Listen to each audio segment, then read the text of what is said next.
সরক্ষ সাহাবা, আমি কি আল্লাহ রব্বুল আলামিন যে আনিত দিন আমার কাছে দিয়েছিল, ওই দিন কি, ওই ইসলামকে আমি তোমাদের সামনে পেশ করতে পেরেছি কিনা? তখন সমস্ত সাহাবারা বলছিল, বালা কদ বল্লাতা ইয়া রাসূলুল্লাহ, আল্লাহর পক্ষ থেকে আনিত দিন যা আপনার কাছে আল্লাহ রব্বুল আলামিন আমানত হিসেবে দিয়েছিল, ওই দিন আপনি সুন্দরভাবে আমাদের কাছে পৌঁছে দিয়েছেন। বালা কদ বল্লাতা ইয়া রাসূলুল্লাহ, আল্লাহর পক্ষ থেকে আনিত দিন আপনি আমাদের কাছে পৌঁছে দিয়েছেন। তখন নবী আলাইহিস সালাতু ওয়াস সালাম আসমানের দিকে হাত উত্তোলন করে বলেছিলেন, আল্লাহুম্মা শাহাদ, আল্লাহুম্মা শাহাদ, আল্লাহুম্মা শাহাদ। ও আল্লাহ, আপনি সাক্ষী থাকেন, আপনি আমাদেরকে ইসলাম নামক দৌলত দিয়েছিলেন, ইসলাম নামক যে আমানত দিয়েছিলেন, আমি আমার সমস্ত সাহাবার সামনে ওই ইসলামকে পরিপূর্ণ হিসেবে পেশ করলাম। আল্লাহ, আপনি সাক্ষী থাকেন। তারপর রাসূল কারীম বলেন, আলা ফালইউবাল্লিগু শাহিদুল গায়ব। ওই আমার সাহাবারা, আজ তোমরা যারা উপস্থিত আর যারা আজ অনুপস্থিত, বিদায় হজের বসনে যারা অনুপস্থিত, তোমরা তাদের কাছে সংবাদ দিয়ে আসবা যে আজ নবী আলাইহিস সালাতু ওয়াস সালাম তোমাদের কাছে ইসলাম ধর্মকে আমানত হিসেবে রেখে দিয়েছে। আল্লাহ বলে, ওয়া ইলা আদিন আখাহুম হুদা, আমি আদ জাতির নিকট হুদ নবীকে পাঠাইলাম।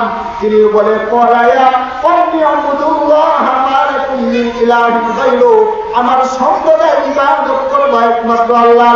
আল্লাহ বলে, ওয়া ইলা সামুদা আখাহুম সালিহা, আমি সামুদ জাতির নিকট সালেহ নবীকে পাঠাইলাম। তিনি বলে, আমার সম্প্রদায় ইবাদত করবে একমাত্র আল্লাহ।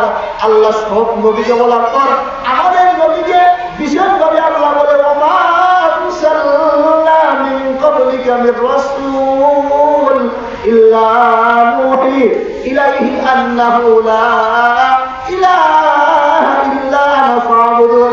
ও নবী, আমি আপনার পূর্বে আর কোন রাসূলকে প্রেরণ করি নাই, আমি অন্য রাসূলকে প্রেরণ করেছি এ কথার প্রতি, এ মেসেজ দিয়ে, এ দাওয়াত দিয়ে যে তারা তাদের স্ব জাতিকে, তারা তাদের স্ব গোত্রকে এ কথার প্রতি দাওয়াত দিলে যে ওই আমার সম্প্রদায় পুরা ইবাদত করবে একমাত্র আল্লাহ। সম্মানিত সাহাবীদের সামনে বলে না, আলা ফালইউবাল্লিগু শাহিদুল গায়ব, গায়ব। হে আমার সাহাবারা, সরক্ষ সাহাবা, আমি কি আল্লাহ রব্বুল আলামিন যে আনিত দিন আমার কাছে দিয়েছিল, ওই দিন কি, ওই ইসলামকে আমি তোমাদের সামনে পেশ করতে পেরেছি কিনা? তখন সমস্ত সাহাবারা বলছিল, বালা কদ বল্লাতা ইয়া রাসূলুল্লাহ, আল্লাহর পক্ষ থেকে আনিত দিন যা আপনার কাছে আল্লাহ রব্বুল আলামিন আমানত হিসেবে দিয়েছিল, ওই দিন আপনি সুন্দরভাবে আমাদের কাছে পৌঁছে দিয়েছেন। বালা কদ বল্লাতা ইয়া রাসূলুল্লাহ, আল্লাহর পক্ষ থেকে আনিত দিন আপনি আমাদের কাছে পৌঁছে দিয়েছেন।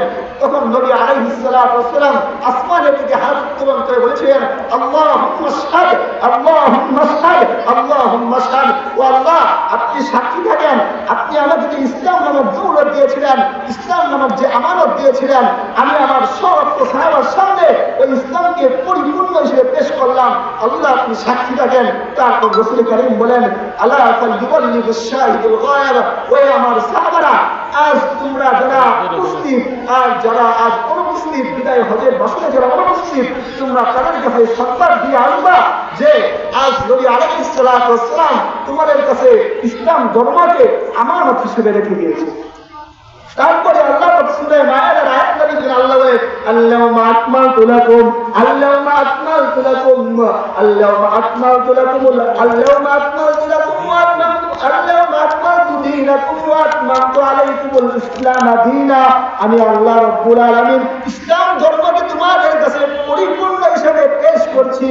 ওয়া রাদিতু লাকুমুল ইসলাম দীনা, এবং ইসলাম ধর্মকে প্রতিটা মানুষের অন্তরে পছন্দনীয় হিসাবে বানায় দিলাম।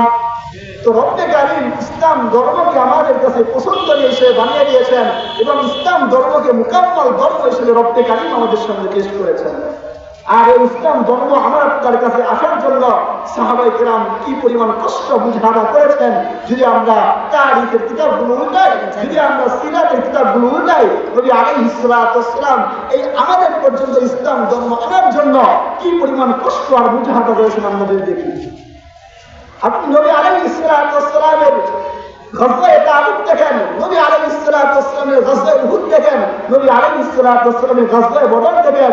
সমস্ত নবী আলাইহিস সালাতু ওয়াস সালামের সমস্ত নবীর সাহাবাদের তামান্না একটা ছিল, ওই আমার নবী আপনি আমাদেরকে যে কিছু নির্দেশ দেন না কেন, আমরা আপনার সামনে থেকে নবী আলাইহিস সালাতু ওয়াস সালামের সামনে থেকে ইসলাম ধর্মের পক্ষ থেকে লড়তে প্রস্তুত, বামে থেকে প্রস্তুত, সামনে থেকে প্রস্তুত, পিছনে থেকে প্রস্তুত, কখনোই আপনাকে আমরা একা ছেড়ে চলে যাব। সম্মানিত হাজিরিন, এই ইসলাম ধর্ম আমাদের কাছে আসার জন্য কি পরিমাণ মেহনত আর মুজাহাদা করেছেন।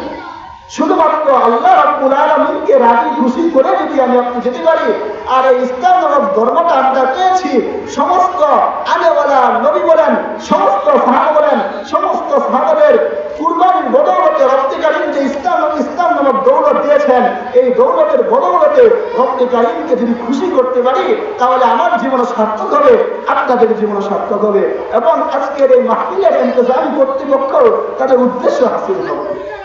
তো সম্মানিত হাজিরিন, আমি যে আয়াতে কারিমা তেলাওয়াত করেছি, আল্লাহ বলে মৃত্যু থেকে পলায়ন করার কোনো সুযোগ নেই, মৃত্যুর সাথে তোমার সাক্ষাৎ হবে। আমি আল্লাহ রাব্বুল আলামিন তোমাকে দুনিয়াতে পাঠিয়েছি, আবার তোমাকে দুনিয়া থেকে উঠায় দিব। আমি আবার আল্লাহ রাব্বুল আলামিন কাল কিয়ামতের ময়দানে দুনিয়ার 60 বছরের আমল, 70 বছরের আমল আমি কাল কিয়ামতের ময়দানে পরাই গন্ডায় তোমার হিসাব দেব। আল্লাহ সূরা বাকারা, আল্লাহ সূরা বনী ইসরাঈলের মধ্যে আল্লাহ বলে, ওয়া ক্বাদা রাব্বুকা আল্লা তা'বুদু ইল্লা ইয়্যা। আল্লাহ বলে আমি আল্লাহ ফয়সালা করে দিয়েছি তোমরা একমাত্র আল্লাহর ইবাদত করবা। শুধু তাই নয়, সম্মানিত হাজির, রব্বে কারীম বলে ওয়া নুসবিতু লাহু ইয়াওমাল কিয়ামাতি কিতাবান ইয়ালকাহু মানশুরা। আমি আল্লাহ কাল কিয়ামতের ময়দানে তোমার 70 বছরের আমল, তোমার 60 বছরের আমল, আমি আল্লাহ রাব্বুল আলামিন কাল কিয়ামতের ময়দানে এই আমল নামার ওই খাতাকে আমি তোমার গলার মধ্যে ঝুলায় দেব। ঝুলায় দেওয়ার পর আমি আল্লাহ রাব্বুল আলামিন তোমার আমল নামাকে তোমার সামনে খুলে দেব। খুলে দেওয়ার পর আল্লাহ বলে ইকরা কিতাবাক, তুমি তোমার কিতাব পাঠ করো, তুমি তোমার 70 বছরের আমল নামা তুমি পাঠ করো, তুমি তোমার 60 বছরের আমল নামা পাঠ করো।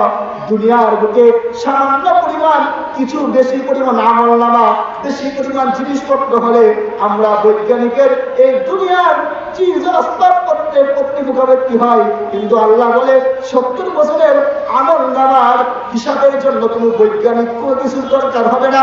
আমি আল্লাহ বলতেছি কাফা বিনাফসিকাল ইয়াওমা আলাইকা হাসিবা। কাল কিয়ামতের ময়দানে তুমি আল্লাহ যথেষ্ট হয়ে যাবা। তুমি আল্লাহ বলে তুমি ওই বান্দা যথেষ্ট হয়ে